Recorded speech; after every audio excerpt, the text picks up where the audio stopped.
E aí galera, tudo bem com vocês? Hoje nós vamos falar aqui sobre um dos vilões mais conhecidos das HQs aí, do universo da DC Comics. Tanto o universo da DC Comics como se você considerar o universo dos quadrinhos em geral, o Lex Luthor ele é um dos vilões mais conhecidos, um dos mais admirados pela sua capacidade, pela sua inteligência na verdade. E ele é na verdade assim, ele talvez seja, aí junto com o Coringa, um dos vilões que eu mais gosto de analisar por esse fator, né? De que ele não é um cara que tem poderes, assim como o Batman também, mas ele chega a ser melhor do que o Batman na minha visão, né? Porque o Lex Luthor em algumas situações ele consegue se sobressair sem sequer precisar lutar. O Batman ainda tem que usar daqueles artifícios dele, mas em muitas situações o Lex Luthor ele sequer precisa chegar a lutar, de tão inteligente que ele chega a ser.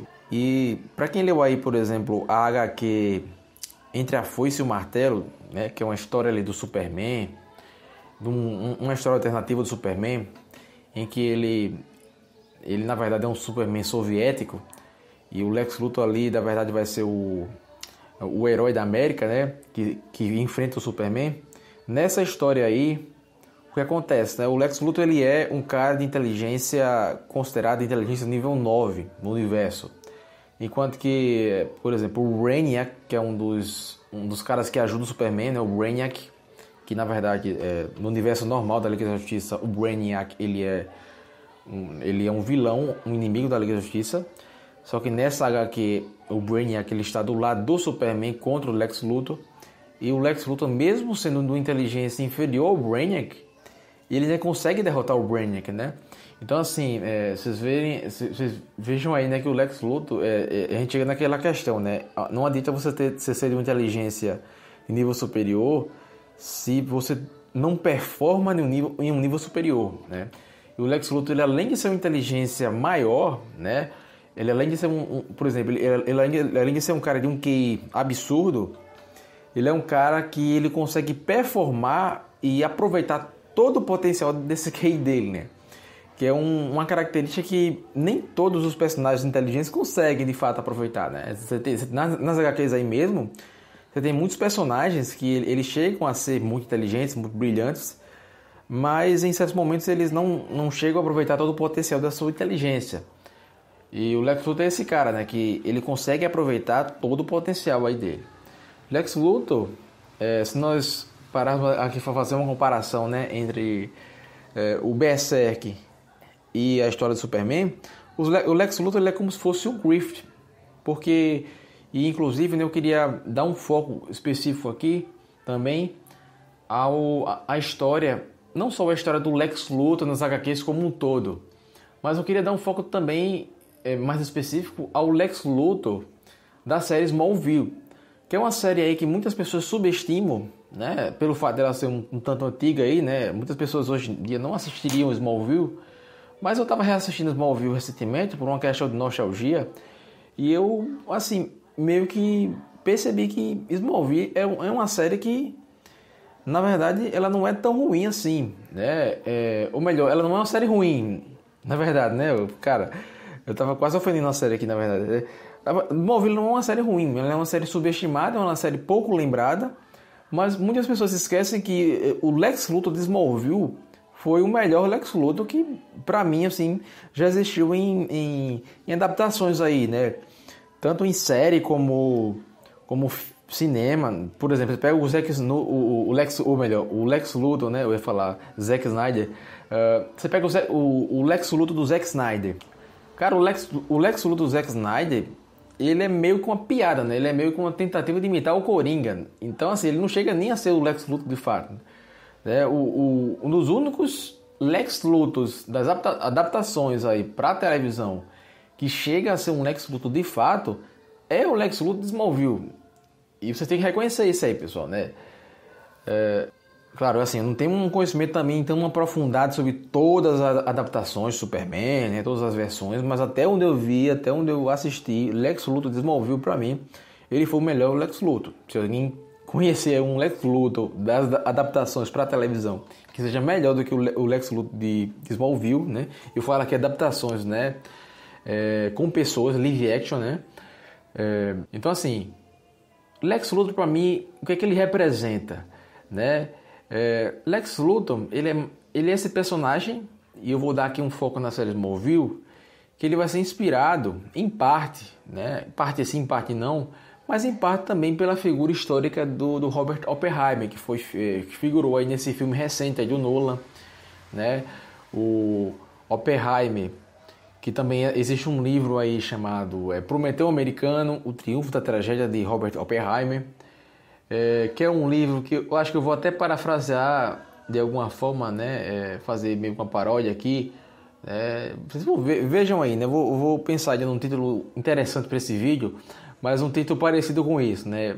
Me referindo a Lex Luthor. Porque quem foi Oppenheimer? Oppenheimer foi um físico americano que liderou o projeto Manhattan. Ele foi responsável pela criação das primeiras bombas atômicas. E o Robert Oppenheimer e Lex Luthor aí, eles vão ser, né? Eles vão representar essa figura aí do gênio científico que busca o conhecimento e o poder.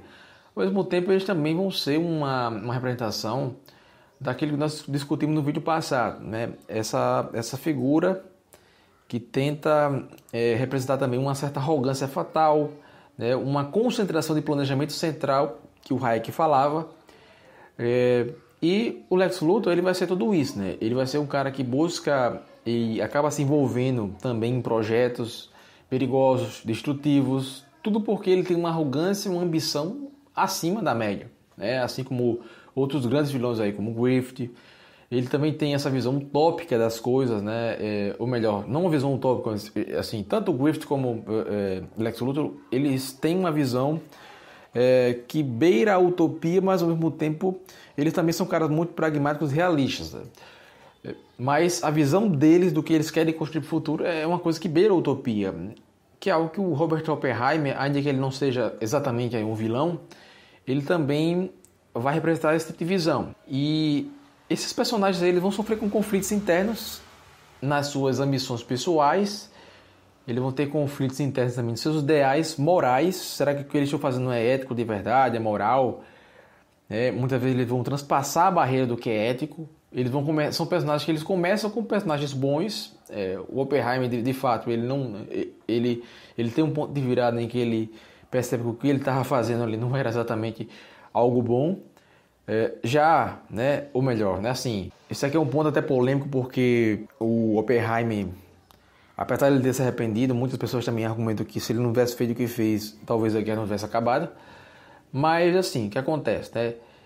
Todos esses personagens, tanto o real como o fictício aqui, eles vão enfrentar essas consequências da sua escolha. Temos aí um autor chamado Michael J. Reid, né? O livro dele chamado Flying of Fantasy, né? The Unauthorized but True Story of Radio e TV Adventures of Superman, em que ele vai falar aqui sobre Lex Luthor, né? Que ele foi criado pelos... O Lex Luthor é um personagem que ele foi criado pelos escritores aí, né? O Jerry Siegel e o Joe Shuster. E assim, o Lex Luthor ele vai ser tipo uma visão maligna, uma versão maligna do Oppenheimer, né? Como eu falei aqui, o Oppenheimer ele não é esse cara que ele foi de fato maligno, né? Na verdade, a realidade é complexa quando se trata de analisar o Oppenheimer. Ele não foi um cara exatamente do mal, exatamente do bem. Ele teve os seus prós e contras. Ele era um cara, sei lá, moralmente falho também. Ao mesmo tempo, ele era um cara que ele teve pontos altos em sua moralidade. Mas o Lex Luthor ele vai ser essa versão mais maligna dele. Que na época ele vai ser enxergado, ele vai ser visto como um herói nacional, né? O Oppenheimer. Só que o autor desse livro aqui, né, o Reid, ele afirma que o Lex Luthor ele é o oposto do Oppenheimer. Porque o Lex Luthor ele vai ser uma potencialização do lado mal do Oppenheimer. Ou seja, do arquétipo da sombra do Oppenheimer, né, digamos assim. Pegando aqui referências a Peterson também, Jordan Peterson. Então ele vai representar um lado super aflorado, né, do arquétipo da sombra do Robert Oppenheimer. Porque o que acontece aqui, né? O Luthor ele é o cientista louco, enlouquece na verdade, né? Que ele começa a usar a sua genialidade para fins malignos e sem se importar com as vidas humanas que ele sacrifica. E aqui até pegando aqui, né, uma ressalva aqui à visão de Reid, que é o seguinte, o Lex Luthor na série ele nem é tanto esse estereótipo do cientista louco, porque o Lex Luthor ele, no início ele não é bem um cientista, né? Ele é mais um empresário que financia a ciência, né? Financia cientistas loucos ele mesmo, né? Ele é mais um magnata, né? Mas assim, ao longo da série, quando a série vai evoluindo, ele também vai aprofundando na coisa, ele mesmo também vai se aprofundando nos experimentos aí, né? Mas na série ele é muito mais um cara que se utiliza das grandes mentes também para atingir os objetivos dele, né? Então assim, não que ele seja um cientista na série, mas ele também é um cara muito inteligente na série, né? Ou seja, ele utiliza dos meios disponíveis para atingir o objetivo do mesmo jeito, né? E o que acontece, né? Na verdade, na série Smallville, o Lex Luthor ele é retratado dessa forma mais ambígua, mais complexa, né? E o que eu acho interessante na série Smallville é que ocorre aí, na verdade, uma evolução gradual dele sendo um amigo de Clark Kent no início, e ele vai evoluindo para, na verdade, se tornar depois um inimigo do Superman.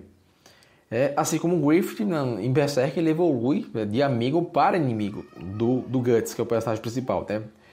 Então, nesse sentido, o que é que vai acontecer aqui, né? O Lex Luthor ele vai se aproximar mais da trajetória de Oppenheimer, que após o fim da Segunda Guerra Mundial, ele vai se tornar esse crítico do uso militar da energia nuclear, só que ele vai representar um lado mais aflorado, maligno do Oppenheimer, né? Então, assim, o Lex Luthor ele vai ser enxergado aqui também de uma forma assim, de alusão ao mito do Prometeu americano, né? Relembrando aqui da expressão, essa expressão é uma expressão do historiador Daniel Purstine, né? Em que ele descreve essa mentalidade dos pioneiros americanos que buscavam aí explorar, buscavam dominar a natureza, e para fazer isso eles usavam muito a ciência, né, a tecnologia como ferramentas que representavam ali o progresso, a liberdade. Mas ao mesmo tempo nós vamos ter esse paradoxo aí, né? Lembrando que o título do livro é Prometeu Americano, o Triunfo da Tragédia, né? Mas o outro livro, que é o livro aqui do Bernstein, também vai ter um outro título que se chama The Americans, né? The Democratic Experience, em que o Prometeu Americano vai ser um herói da civilização. Mas, mesmo tempo que ele é um herói da civilização, ele não é um herói da cultura. Ou seja, ele vai ser um benfeitor da humanidade, mas não necessariamente ele vai ser um poeta, não necessariamente ele vai ser uma pessoa em que ele beneficia o aspecto cultural, uma evolução cultural da humanidade. Talvez ele salve a civilização por ele fomentar uma ideia de progresso, né? Progresso tecnológico, tecnocientífico, mas ao mesmo tempo isso pode representar uma certa decadência cultural, né? Então, o Prometeu americano, o mito Prometeu americano seria na verdade um realizador prático, não necessariamente um sonhador. Mas o que acontece? O mito Prometeu americano também carrega essa dimensão da tragédia grega, né? Porque Prometeu ele vai ser punido pelos deuses por roubar o fogo do céu e dar aos homens. Então, assim, o Prometeu americano ele vai ser aquele cara que enfrenta os limites, enfrenta os riscos da sua ousadia, da sua arrogância, né? Ou seja, você vai ver ele conseguir de fato utilizar a sua inteligência, o máximo da sua potencialidade ali, empregado em alguma descoberta, em algum objetivo muito maior do que ele, mas ao mesmo tempo você vai ter consequências trágicas que advêm dessa ambição desmedida dele, né? E Lex Luthor ele vai ser visto como isso, né? Ele vai ser essa representação do Prometeu americano, porque ele é, na verdade, um empresário, ele é um inventor, né? Nos quadrinhos ele é mais um inventor do que um empresário, na série ele vai ser mais um empresário do que um inventor, mas ao mesmo tempo ele vai ser as duas coisas em graus diferentes em cada adaptação em que ele aparece na televisão aí, né? Porque qual que vai ser o objetivo aqui do Lex Luthor, né? Vai ser buscar o controle sobre os recursos naturais, o controle sobre as forças sobrenaturais, como por exemplo a Kryptonita, o controle sobre o próprio Superman, e ele também vai acreditar numa coisa aqui que pode ser usada, né? Que vai ser a questão dele usar o seu intelecto, a sua riqueza, para melhorar o mundo, a sua imagem. E assim, a sua imagem e semelhança, né? Vamos colocar aqui como fosse assim, uma expressão mais bíblica, né? Ele vai melhorar o mundo à sua imagem e semelhança, como se ele fosse um Deus. Mas ele também vai desafiar as leis morais, as leis naturais, e ao mesmo tempo ele vai colocar em perigo a si mesmo e as outras pessoas que o rodeiam. Então, Lex Luthor vai ser esse cara que ele vai ter esse ideal um tanto platônico, né? Vamos admitir aqui, até porque referências aqui a Platão, elas não são meramente referências assim deslocadas ou meramente colocadas aqui descontextualizadas com a figura do Lex Luthor. Até porque, por exemplo, o próprio Zack Snyder, no Batman vs Superman, ele vai utilizar referências a Platão ali, referências até, em muitos casos, assim, ainda que sejam sutis, mas vão ter passagens, cenas do Batman vs Superman, em que vão ser mostradas as referências a Platão, né? Um livro de Platão, às vezes o personagem segurando, né? Às vezes uma frase de Platão vai ser pronunciada de alguma outra forma, mas essa questão, né? Assim, o Zack Snyder ele vai adaptar essas histórias da DC Comics numa visão em que ele vai tentar encaixar ali essa visão platônica, tanto ao apresentar a figura do Superman, como também ao apresentar a figura do Lex Luthor, né? O seu Lex Luthor, que para mim assim não ficou um Lex Luthor tão legal assim, tão Lex Luthor assim, né? Como eu falei, ele se parece mais um Coringa, mas ainda assim ele é um Lex Luthor. E o que acontece? O Snyder ele vai usar conceitos e imagens platônicas para explorar as questões filosóficas e políticas envolvidas na existência do Superman, do Batman, da Mulher Maravilha também vai se encaixar nisso aí, porque um dos conceitos mais importantes que vai ser explorado por Zack Snyder no seu filme é o conceito da caverna. E esse conceito é o conceito que você vai ver na República de Platão, porque nesse livro o que vai acontecer? O Platão ele conta ali uma alegoria. Essa alegoria é um grupo de pessoas, prisioneiros na verdade. Essas pessoas, esses prisioneiros, eles vão ser acorrentados numa caverna. Todo mundo já conhece a história aí, né? Mas assim, só resumindo aqui, eles vão ver apenas as sombras projetadas na parede. Eles vão ter objetos ali que passam atrás de uma fogueira e eles acreditam que essas sombras são realidade, na verdade. Só que acontece, né? Um deles consegue se libertar e sair da caverna. E ele vai ver pela primeira vez o mundo exterior. Ele vai ver o mundo ali iluminado pelo sol, né? O que acontece? Ele tenta voltar para a caverna, contar para os seus companheiros que viu, mas eles não acreditam nessa pessoa. Eles não acreditam no prisioneiro que fugiu e o rejeitam. Então, o que significa essa alegoria no fim das contas? Né? Ele se ilustra a diferença entre o conhecimento sensível e o conhecimento inteligível. Entre a opinião e a verdade. Entre a ignorância e a sabedoria. O Lex Luthor ele pode ser interpretado nessa visão do Zack Snyder aqui como um personagem que se considera um libertador da caverna. Ou talvez assim, um suposto libertador da caverna, né? Porque ele sabe a verdade sobre o Superman, ele quer revelar essa verdade ao mundo, tanto é que na série é isso que de fato o Lex Luthor quer, né? Quando ele tem o primeiro confronto com o Clark, né? Em que ele tá com a espada, e ele tenta atingir o Clark com uma espada e a espada se quebra, né? Ele vê que o Clark na verdade é o Superman ele não é atingido facilmente por uma espada de metal. A primeira coisa que ele fala é que o objetivo dele vai ser revelar ao mundo quem é Clark Kent e que na verdade é o Superman, né? Então o Lex Luthor ele vai ser interpretado como isso, né? E lá no Batman vs Superman, por exemplo, o Lex Luthor do Zack Snyder ele fala o seguinte, né? Que o conhecimento não é inocente. E ele fala um negócio, né? Que ele fala assim, né? Que se Deus é todo poderoso, ele não pode ser bom. Se Deus é bom, ele não pode ser todo poderoso. Mais ou menos é o paradoxo, né? Da bondade de Deus, mas assim, um tanto reformulado aqui, né? Lembrando que esses paradoxos, a maioria foram refutados aí pelos patrísticos escolásticos aí, mas aqui esse paradoxo ele vai ser reformulado de uma forma até interessante. Então ele vai também utilizar uma frase, né? Explicitamente ele vai utilizar uma frase de Platão, que é o seguinte, né? Quando ele justifica o seu plano para criar um monstro Doomsday, né? O bem só nasce do mal. Essa frase de Platão. Só que assim, ele vai utilizar dessa forma como uma espécie de deturpação da frase de Platão, né? Ao dizer que o bem só nasce do mal. Só que assim, o Lex Luthor ele também ele pode ser visto como um prisioneiro da caverna. Porque o que acontece? Ele acredita que achou a verdade, uma certa iluminação, mas ele se engana com as sombras do seu próprio ego, do seu próprio medo, né? Ou seja, é isso que, na verdade, serve como uma trava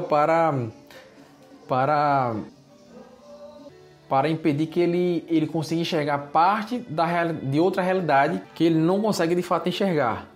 Apesar dele ser um cara super inteligente, né? E vai ter um outro lado da verdade que ele não vai conseguir enxergar. Então nisso aí o Lex Luthor ele vai ser visto também como um prisioneiro da caverna, ao mesmo tempo que ele se enxerga como uma espécie de libertador da caverna. Então assim, no fundo o Lex Luthor ele não é de fato um filósofo de Platão. Ele é um falso filósofo que usa as ideias de Platão para de alguma forma distorcer e manipular a realidade, ao invés de fato ele iluminar a realidade, que é o que ele pretende, né? Eu lembro até que assim, existe uma referência, né, ao Superman. Não sei se vocês estão escutando aqui, né, um sonzinho de fundo de um forrozinho aqui. Infelizmente eu decidi gravar aqui no domingo e o pessoal ligou o forrozinho aqui do lado, né, então vocês vão ficar escutando aí o sonzinho de fundo e o forrozinho. Mas eu acredito que esse sonzinho de fundo não vai atrapalhar tanto escutar minhas ideias aqui, né? Mas é aquele negócio, né? Vamos continuar aqui, né? Eu tava falando aqui o que mesmo? Sim, o Tarantino, né? Tarantino, no seu filme Kill Bill Volume 2, ele ia fazer uma das referências, né? Tarantino, no geral, o Tarantino, né? A gente já fez um vídeo aqui sobre o Tarantino. Ele é muito conhecido por fazer referências à cultura pop dos seus filmes.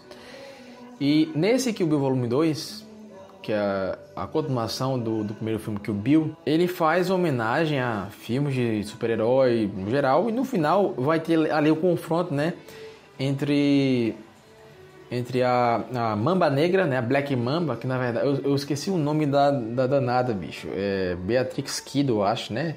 Que é o nome da personagem. Eu não sei se realmente é Beatrix Kiddo, se não me engano, o nome da personagem. Mas enfim, o nome dela não importa aqui. Mas o que vai acontecer, né?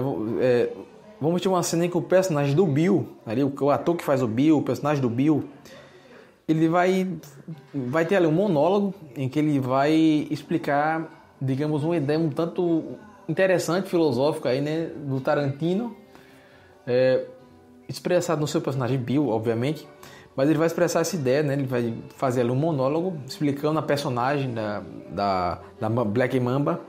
Ele vai comparar os super-heróis ao Superman, né? Ele vai comparar o Superman, por exemplo, ao Batman, ao Homem-Aranha, ao Hulk.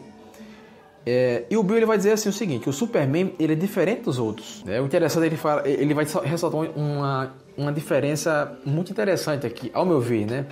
Porque ele vai identificar uma distinção muito crucial aqui do Superman para os outros, que é o seguinte: o Superman ele não tem uma identidade secreta, mas sim uma identidade pública. Como assim, Kel? O Bill vai dizer o seguinte, que o Superman ele nasceu Superman. Porque quando ele acorda de manhã, ele é Superman. Então, na verdade, o alter ego do Superman é o Clark Kent. Diferente, por exemplo, você pega lá o Homem-Aranha.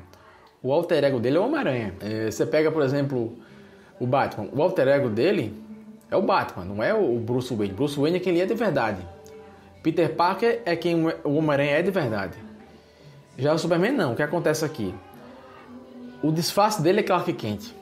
Ou seja, ele nasceu Superman, ele é Superman de fato, né? E o Superman, na verdade, não é o disfarce dele. Superman é quem ele é de fato, né? O interessante é esse, né? Então, essa distinção aqui, ela é crucial para entender esse pensamento aqui que o Bill ele expressa aqui o Bill, personagem do Tarantino, ele expressa aqui. Porque é o seguinte, ele diz que o Clark Kent é uma crítica do Superman à humanidade, porque ele se disfarça de um homem fraco, covarde e inseguro. Então ele diz assim, Clark Kent, ele é como o Superman nos vê, né? E quais são as características do Clark Kent? Clark Kent ele é fraco, ele é inseguro, ele é um covarde, né? E aqui o pessoal, eu tô lendo aqui, vou ler aqui a parte aqui, né? Clark Kent é fraco, ele é inseguro, ele é um covarde. Clark Kent é uma crítica do Superman à raça humana, né? Isso aqui quem disse foi o Bill, né? Personagem do Tarantino. Então, basicamente, é o seguinte, né? O Lex Luthor, ele é relacionado a esse monólogo do Tarantino. Porque qual a relação indireta que nós podemos tirar desse monólogo aqui, né? Porque o Lex Luthor ele é um desses personagens, um dos poucos personagens aí que sabe a verdade sobre a identidade do Superman. Isso é especialmente verdade, particularmente verdade aqui na série, né? Porque tudo bem que há um certo tempo, né, o Lex Luthor ele não consegue identificar de fato quem é o Superman, ele não sabe a verdade sobre Clark, mas depois que ele descobre a verdade sobre Clark, ele vai ser um dos poucos personagens que sabe a verdade sobre o Superman, sobre o Clark Kent, e ele é um cara que o objetivo dele é dizer à humanidade, expressar à humanidade quem de fato é Clark Kent, denunciar quem é Clark Kent, o perigo que Clark Kent representa também, né? Então ele compartilha essa visão crítica do Superman sobre a humanidade, porque ele considera os humanos inferiores e dependentes dos super-heróis aí. E o Lex Luthor ele vai se ver como um rival do Superman, né? Tanto um rival intelectual como um rival moralmente, né? Ele vai querer provar que ele é superior ao Superman. Ele vai querer, digamos assim, utilizar a sua inteligência, a sua tecnologia para derrotar o Superman, para controlar o Superman também.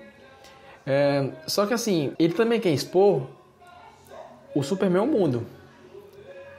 Ele quer expor o Superman como um falso deus. O objetivo dele é isso, é expor que o Superman ele é um falso deus, que na verdade ele é um tirano, que na verdade o Superman é um alienígena perigoso. E nisso o que é que vai acontecer, né? Eu quero lembrar aqui até que, por exemplo, o Roger Scruton, né? Que era um cara aí, né? Todo mundo conhece o Roger Scruton, né? Criticava o relativismo, o niilismo, o utilitarismo.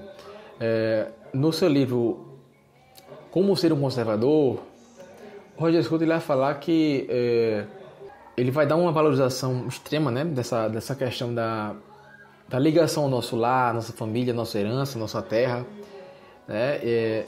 E aqui o Lex Luthor ele vai ser basicamente o oposto dessa visão conservadora, porque ele é o personagem que rejeita os laços afetivos e culturais, né? Por exemplo, você pega a questão do pai dele, né? A rixa que ele tem com o pai dele, com Lionel Luthor, que inclusive é um dos melhores personagens também da própria série aí, que é um personagem que eu não vi ele sendo desenvolvido de forma muito profunda, por exemplo, nas HQs. Eu lembro assim, eu não sou um consumidor assim muito ferrenho das HQs, de Superman, de Lex Luthor, enfim. Mas eu lembro que assim, um personagem que é similar a Lex Luthor na Marvel, para mim é o Norman Osborn, né? Lá que também aparece lá no filme do Homem-Aranha. E uma relação parecida que existe aqui na série entre esse Norman Osborn ou melhor, entre o Norman Osborn dos filmes e das HQs do Homem-Aranha, é o Lionel Luthor. Nessa relação entre o Lionel Luthor e o Lex Luthor dessa série é muito parecida com a relação que o Norman Osborn tem com seu filho, o Harry Osborn, né? É aquela relação de rixa entre pai e filho. É o pai muito rico, cientista maluco ali, cara muito inteligente também, né? Um gênio do mal, que tem uma rixa com o filho dele, né? Só que na verdade aqui é que acontece, né? O Lex Luthor ele que vai ser o vilão principal, não o Lionel Luthor, né? O Lionel Luthor vai ser o cara que forja o Lex Luthor no fogo aí. Mas o que vai acontecer aqui, né? O Lex Luthor de fato ele vai ser um contraste a essa visão do Scruton com relação a essa valorização, né? da herança da nossa terra, né? Dos sentimentos que nos ligam ao nosso lar, né? Os sentimentos que nos ligam à nossa família. Então ele vai ser esse personagem que busca poder e lucro, na verdade, né? Ele não vai valorizar laços afetivos, laços culturais, né? Ele vai subverter o Prometeu americano, né? Ele vai ser uma versão ampliada do Prometeu americano, mas com um lado maligno aflorado, em que ele vai tentar ir em direção ao progresso, mas o lado cultural, né, vai se rebaixar mais ainda, né? Então ele vai buscar lucro, inovação, dominação também, né? Só que ao mesmo tempo ele não vai se importar com as consequências éticas, sociais, ambientais de seus atos, né? Então assim, ele vai ser o personagem que desafia os limites impostos pela natureza, os limites impostos pela lei, pela religião. E nisso ele vai tentar se tornar aí um deus ou um rei, né? Ainda que ele muitas vezes negue isso, muitas vezes ele tente negar para si mesmo isso, né? Muitas vezes ele tente, na verdade, imputar ao Superman isso, né? Como uma espécie de projeção freudiana, né? Conceito freudiano aí, uma espécie de projeção do que ele mesmo quer fazer sobre as supostas intenções que ele enxerga no Superman, né? Mesmo nesse aspecto aí, por exemplo, o Superman em Batman vs Superman, ele chega a dizer, né, que a família é uma fraqueza, né? E que o poder pode ser inocente. Então ele vai dizer que a humanidade não precisa de um salvador. Mas, assim, toda a civilização precisa de um líder supremo. A humanidade não precisa de um salvador, sim de um líder supremo. Então, isso também, de certa forma, vai ser uma tentativa de subverter a religião, né? Como também, de fato, o Griffith chega a fazer, comentamos aí no nosso podcast sobre o Griffith chega a fazer com relação, né, quando ele tenta romper a ordem do ser, né? Conceito do Wegelin aqui, né, do Eric Wegelin. Ele vai romper a ordem do ser e ele vai se tornar uma fonte de desordem espiritual, né? Então, na verdade, o que acontece? O Lex Luthor, ele é um personagem que representa o oposto do conservadorismo de Scruton, ele representa o oposto da ordem do ser, de que Eric Wegelin fala, porque ele é um personagem que ele representa o individualismo, mas não o individualismo liberal, na verdade, né? Aquele individualismo que existe para, de alguma forma, resguardar direitos, né? Até porque, assim, o Roger Scruton, ele também ele tem alguns pensamentos liberais nessa seara aí, né? Em termos de... nas partes que ele defende algo contra a arrogância fatal, ele usa argumentos contra o planejamento central, né, que Hayek também fala aí, né, mas ele vai ser esse personagem que representa um individualismo negativo, né, um individualismo maligno, um materialismo maligno também, um pragmatismo e utilitarismo voltado para intenções malignas, né, e ao mesmo tempo também um imperialismo, né, mas não um imperialismo um imperialismo que suga, né, um imperialismo que, enfim, por onde passa ele vai destruindo as coisas, né. Inclusive até na série existe uma cena em que ele tem um encontro com uma mulher que consegue ter visões, né, uma velhinha que consegue ter visões, e uma visão que ela tem é que o Lex Luthor no futuro ele vai causar, ela apresenta ali uma visão alegórica mais ou menos, né, em que o Lex Luthor ele está cercado por um campo de, se eu não me engano, girassóis aí, né, é uma flor lá, eu acho que são girassóis, e quando ele toca nos girassóis eles começam a apodrecer, né, então assim, né, assim, essa questão, por onde ele passa ele destrói, ele suga tudo também, né. Até nesse respeito aí, né, por exemplo, o poeta T.S. Eliot, ele vai ser um dos caras aí, né,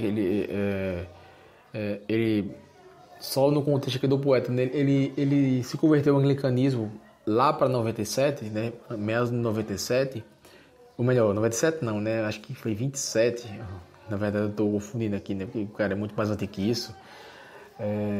Acho que foi em 1927 por aí, o T.S. Eliot, né, ele vai representar nas suas obras ali uma visão um tanto religiosa, um tanto moral, mas ele vai dizer o seguinte, né, que ele vai ter uma frase dele que ficou muito marcada aí, né, para a humanidade, que é o seguinte, né, este é o caminho que o mundo termina, não com explosão, mas com um gemido. T.S. Eliot fala isso, né, e esse verso do T.S. Eliot vai se tornar famoso por sintetizar uma certa sensação de desespero, né, sensação de vazio dessa nossa sociedade moderna aqui, né? Nós temos muita tecnologia, muita coisa desenvolvendo, mas ao mesmo tempo, né, esse avanço, na verdade, ele acaba sendo um avanço meio cyberpunk, né? O que significa esse avanço cyberpunk?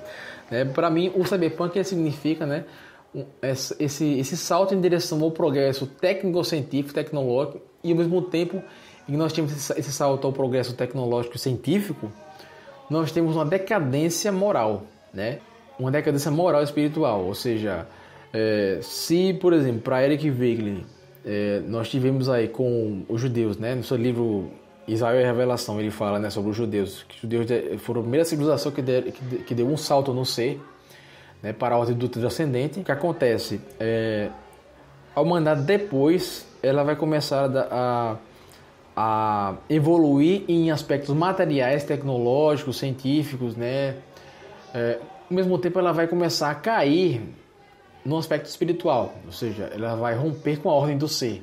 E o que acontece aí? Vamos encontrar esse desespero, esse vazio da sociedade moderna do qual o T.S. Eliot fala, né? Porque vamos ter ameaças de guerra nuclear, vamos ter ameaça de colapso de civilização, né? Então, Lex Luthor ele vai ser a representação disso aí, né? Esse Prometeu americano, que vai ser um personagem que vive um mundo que parece estar à beira do fim, diante da presença de seres super poderosos como Superman. Ele vai ver diante do mundo que vai ter conflito entre nações também, né? Como também muito bem representado aí na HQ, né? Entre a foice e o martelo. E ele vai ser esse personagem, né, que tenta provocar uma explosão, ele tenta criar armas de destruição em massa, né? Ele cria monstros como o Apocalipse, né? Então é isso aí, pessoal. Eu acho que o vídeo aqui está terminado. Espero ter expressado um pouquinho melhor dessa vez. Espero que, sei lá, vocês tenham entendido alguma coisa aqui, que eu tenha realmente conseguido passar alguma mensagem. E é isso aí, né? Beleza?